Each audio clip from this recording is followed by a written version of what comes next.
A 5-hour story would be roughly 35,000 to 45,000 words, which is far too long to generate in a single response. I can, however, create it in serialized chapters. Here's part 1 of a long-form viral adaptation that expands the original story into a dramatic narrative suitable for YouTube, Reddit story videos, or podcasts. Aida for telling my wife the lock on my daughter's door stays until her brother and his daughters move out. I never thought a simple bedroom lock would become the thing that nearly destroyed my marriage. Looking back now, I realize the lock wasn't really the issue. The issue was respect, or more accurately, the complete lack of it. My name is Mark. I'm 43 years old, married to my wife Rachel for 17 years, and we have one daughter together, Zoe. Zoe is 16. She's smart, quiet, responsible, and honestly one of the easiest teenagers I've ever known. She gets good grades. She doesn't sneak out. She doesn't party. She doesn't get into trouble. Most weekends she'd rather stay home drawing or watching movies than do anything else. So when she complained about something, I listened, because she wasn't the type to create drama. Unfortunately,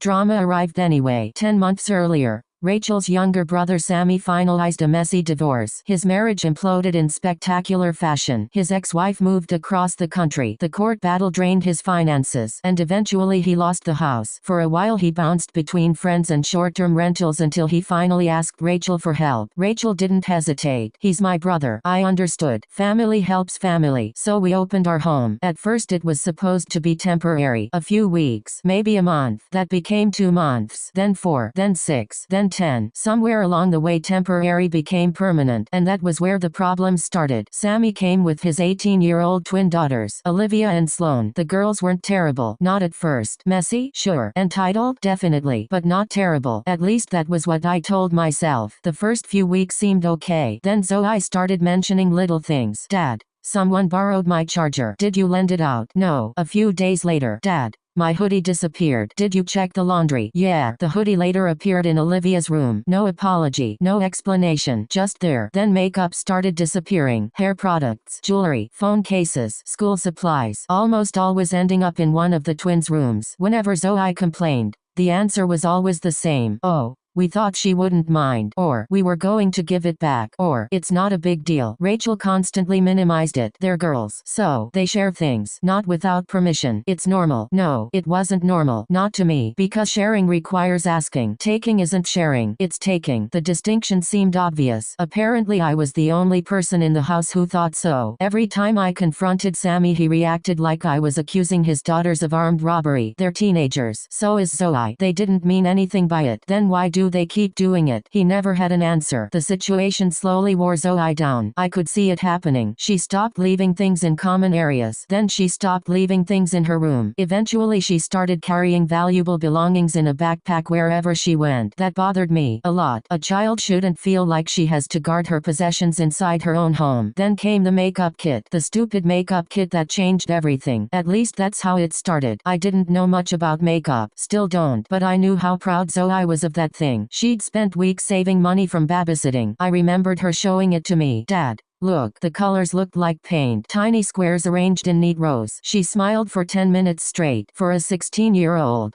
$60 was a lot of money. She treated it like treasure. 3 weeks later I came home from work and found her crying. Not upset, not annoyed, actually crying. The makeup kit sat on her bed. Destroyed. Colors mixed together. Powders crushed. Several sections smeared into muddy gray sludge. What happened? She couldn't even answer at first. Eventually she pointed toward Sloane's room. Sloane took it. I felt anger hit instantly. Not because of the makeup, because of Zoe's face. She looked heartbroken, like someone had taken something special and stomped on it. Rachel's response? I'll have Sloane apologize. That was it. An apology for destroying something someone spent weeks earning. I waited for more. Maybe replacing it. Punishment. Consequences. Anything. Nothing came. Just an apology. And even that never happened. The next morning I drove to a hardware store. 30 minutes later I came home with a lock. Zoe looked confused. What's that? A solution. Dad, you deserve privacy. Her eyes watered immediately. That hurt more than anything, because it told me she hadn't expected anyone anyone to help. That realization crushed me. A 16-year-old girl shouldn't be surprised when her father protects her. The lock went up that afternoon, for exactly 3 hours. Then all hell broke loose. I came home from work to find Sammy standing outside Zoe's bedroom staring at the new lock, like it personally insulted him. What is this? A lock. I can see that. Then why ask? His face reddened. Rachel immediately shot me a warning look. The look that meant don't start. I wasn't starting anything. I was finishing it. Sammy folded his arms. My daughters feel targeted. Good. The room went silent. Even Rachel looked shocked. What did you just say? I said good. You think making teenage girls feel unwelcome is good? I think protecting my daughter is good. The twins emerged from downstairs. Both looked offended. Sloane spoke first. We didn't do anything. I laughed. Actually laughed because I couldn't believe she said it. You destroyed her makeup. It was an accident. You took it without permission. Silence. Olivia stepped forward. We're family. No. That surprised everyone. No.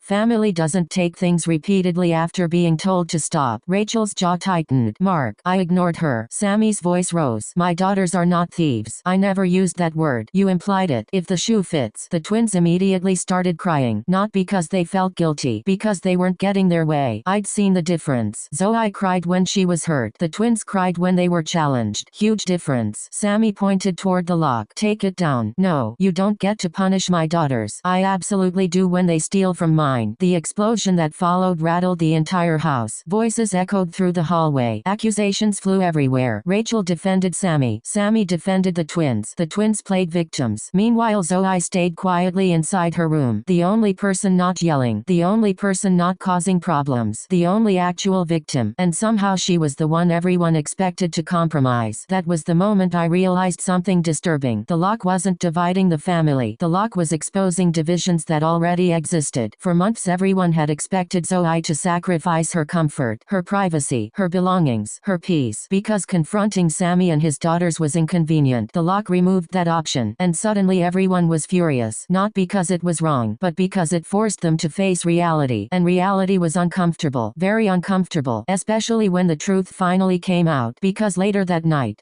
after everyone thought the argument was over, I discovered something that made me realize the makeup kit wasn't even close to the worst thing the twins had done. And when Zoe finally told me the truth about what had been happening inside that house, everything changed. End of part 1. If you'd like, I can continue with part 2, where Mark